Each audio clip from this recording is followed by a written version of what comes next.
जैसे ज्ञानावरण, दर्शनावरण। तो जैसे हमारे घर में पर्दा होता है, हमने घर में पूरा पर्दा डाल दिया। हमारे घर में पर्दा होता है, क्षय उपशम का मतलब बता रही हूँ। क्षय मतलब नष्ट होना, उपशम मतलब शांत होना। हमने पर्दा डाल दिया, तो हमने थोड़ा सा पर्दा हटाया तो थोड़ी रोशनी आई, पूरा पर्दा हटा के उतार दिया। नष्ट, कोई चीज नष्ट हो जाए तो उसको बोलते क्षय होना।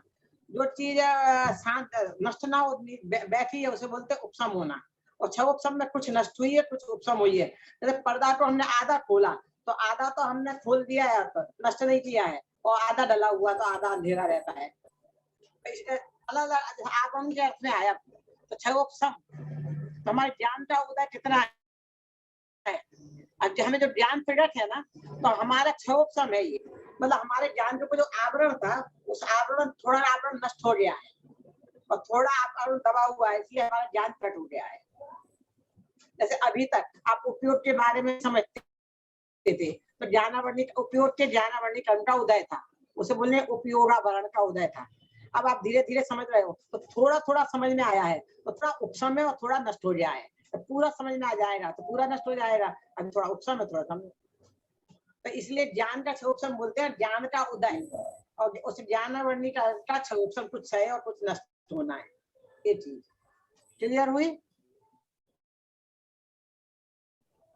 और ये इस लाइन का क्या, अच्छा, इसका मतलब क्या है कि मात्र पदार्थों की सत्ता का एहसास होता है, प्रतिभास होता है, भेद दिखाई नहीं पड़ता है, तो वह दर्शनोपयोग है।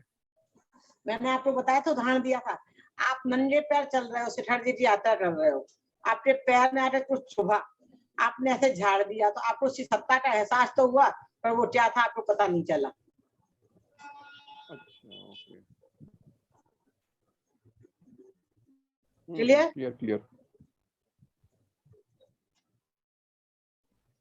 आगे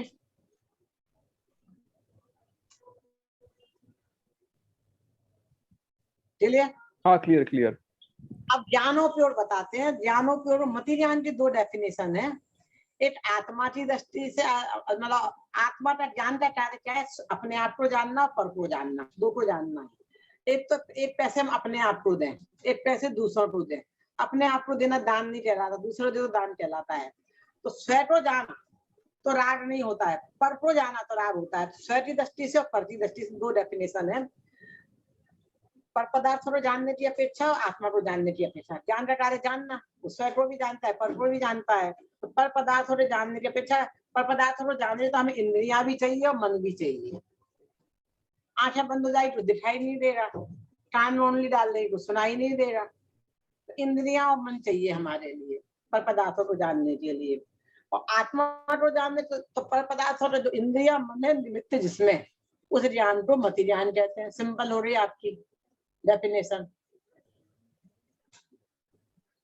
यहाँ ध्यान देने और बात यह है कि इंद्रिय और मन से ज्ञान की उत्पत्ति नहीं होती। वे तो मात्र संसारी आत्मा और ज्ञान में निमित्त है। जैसे चश्मा है, चश्मा से ज्ञान उत्पन्न नहीं होता है, पर हमारे ज्ञान में निमित्त हो जाता है। अब दूसरा आत्मा को जानने की अपेक्षा, तो जब हम पर को जानने की बुद्धि छोड़ दें, अभी हम पर में जानने की इच्छा है ना, टीवी में हम क्या देखना चाहते, पर को छोड़ो, फिर अपने और अपना दर्शनों की ओर है वो अपनी ओर उन्मुख करो, अपने को जानो, देखो। पर की ओर उन्मुख होते हैं, पर को जानते देखते हैं। अपनी ओर उन्मुख होंगे तो अपने आप को जाने नहीं देखेंगे। तो जो हमारा अपने और उन्मुख होंगे तो अपने को जाने नहीं देखेंगे, तो आत्मा का ज्ञान होगा। तो आपको जो आत्मा का ज्ञान है वो भी मति ज्ञान है। इस पर का ज्ञान भी मति ज्ञान है, उसमें इंद्रिय मन निमित्त है, और आत्मा के ज्ञान में इंद्रिय मन निमित्त नहीं है। जैसे देखो, आपकी कोई सौंदर्य चीज खो गई, आपने एक नॉर्मली सब जगह ढूंढ ली, नहीं मिली, तो आपकी पत्नी क्या बोलेंगी आपसे? जो भी जिस घर में होगा, बड़े लोग क्या बोलेंगे? एक जगह शांति से बैठ जाओ, आंख बंद करके सोचो, ध्यान लगाओ कि लास्ट में क्या किया था आपने, कहाँ थे, कहाँ था आपने, उतार के रखी है, क्या किया। तो ध्यान लगाने के लिए आंख बंद करना पड़ता है। आंख खुली रखने में सोचने में क्या तकलीफ है? एक जगह बैठने की कितना जरूरत है। हम चलते रहेंगे तो हमारा उपयोग भ्रष्ट होगा। आंख खुली रहेगी, सामने जो आएगा वो दिखता रहेगा, उपयोग भ्रष्ट होगा। घोड़ा होता है ना, तो उसे दौड़ाना होता तो उसको इधर ऐसे बांध देते हैं, देखना क्यों कि वो घोड़ा इधर उधर नहीं देखेगा। इधर उधर देखेगा तो आगे दौड़ नहीं पाएगा प्रॉपर और एक्सीडेंट कर लेगा।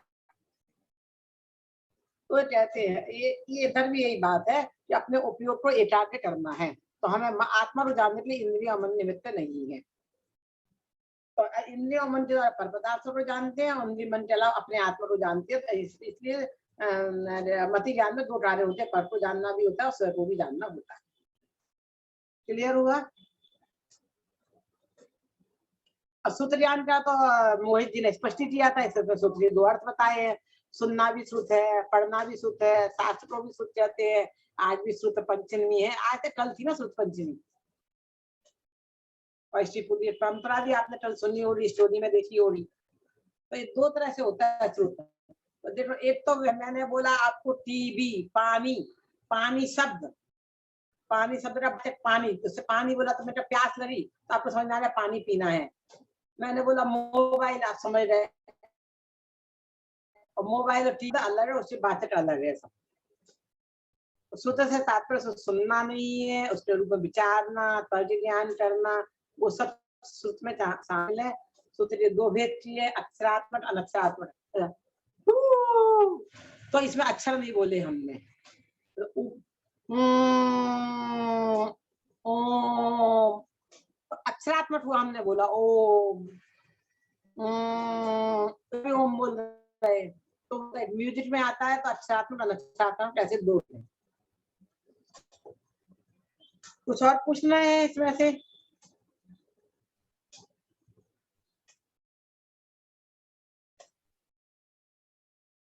समझ में आ गया सब? कुछ डाउट हो तो पूछ लीजिए। ये जो श्रुत ज्ञान के बारे में बोला है कि ये चारों गतियों के जीवों को होता है और सांसारिक ज्ञान भी उपयोगी ही नहीं है, अभी तो आत्मज्ञान में भी उपयोगी है। चारों गतियों वाला थोड़ा सा समझ में नहीं आया, कोई और बोल के बताएगा। आवाज क्लियर नहीं आ रही है, पर दूर से बोलो। हाँ जी, जो श्रुत ज्ञान के बारे में बोला है कि चारों गतियों के जीवों को होता है। हाँ। इसका मीनिंग जैसे अक्षरात्मक अनक्षरात्मक है ना, जैसे कौवा भी अपनी आवाज में बोलता था, कौवा लोग समझ लेते हैं ना, वो आवाज ऐसे बुलाता है। कुत्ते की रोने की आवाज अलग होती है, हंसने की अलग आवाज होती है। मधुमक्खी का चारिंदी जीव है, मैंने कहीं पढ़ा था यूट्यूब पर ही, कि जैसे मधुमक्खी भी अपने ऐसे उड़ती है तो उसकी आवाज आती है, तो ऐसे राउंड लेके बता देती है कितनी दूरी पे भोजन है, पानी है। तो इस तरह से बताए चारों गतियों के जीवों को अक्षरात्मक अनक्षरात्मक अपने यहाँ होता है। तो और इसमें ये भी लिखा है कि अल्प विकसित निगोद दशा से लेकर पूर्ण विकसित सैनी पंचेंद्रिय दशा में भी विद्यमान रहता है। उस ज्ञान का वास्तविक स्वरूप जानना अति आवश्यक है।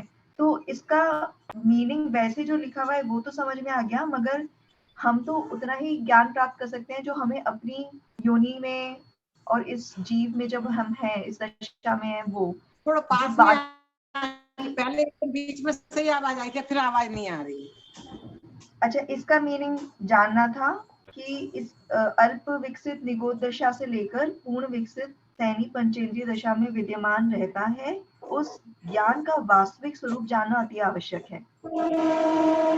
पेज नंबर 104, तीसरा पैराग्राफ है। कौन सा पैराग्राफ? तीसरा।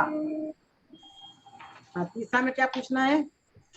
इसमें ये लिखा है ना कि निगोद दशा से लेके पूर्ण विकसित सैनी पंचेंद्रिय दशा में विद्यमान रहता है ज्ञान, और उस ज्ञान का वास्तविक स्वरूप जानना अति आवश्यक है। तो इसमें कोई मतलब ये तो समझ में आ गया कि हमें ज्ञान का वास्तविक स्वरूप जानना चाहिए, पर दूसरे जीवों का भी, मतलब जैसे कोई निगोद दशा में है, कोई किसी और गति में है, उन सबका भी जानना चाहिए, या हम अपने खुद के आत्मा के ज्ञान की बात कर रहे हैं यहाँ पे? इसको ज्ञान का स्वरूप जानना है। ज्ञान क्या है, किसे कहते हैं, उसका मतलब क्या है, कैसे भेद है, वो सब किसी का भी हो सकता है।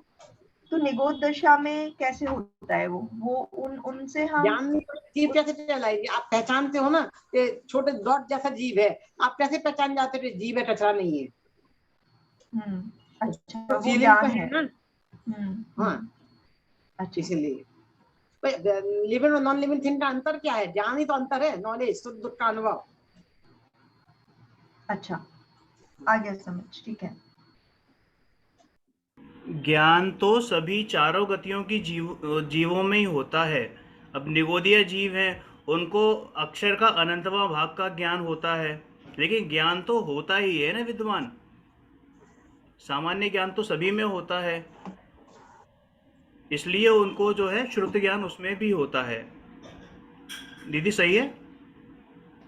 मुझे बस वहीं पे कंफ्यूजन थी। हाँ, निगोद जीवों में भी होता है, मुझे वो समझ नहीं आया था, बट हाँ सब में होता है, आप सही कह रहे हैं।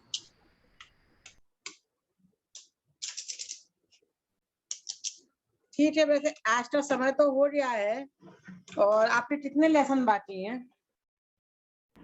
दीदी ये थर्ड वीतरा विज्ञान थर्ड का एक ये चैप्टर हुआ है और एक सेकंड हुआ है, सेकंड और थर्ड चैप्टर हुए हैं बस। तो ग्रुप में आवाज नहीं आ ताकि रही। अपना पोर्शन टाइमली हो जाए जून में। और अभी आधा घंटा एक्स्ट्रा दे रहे हो तो आगे पीछे का ले लो, देख लो। हाँ तो या तो शहर में ऐसे इसमें कभी कैसे कर लो जैसे कि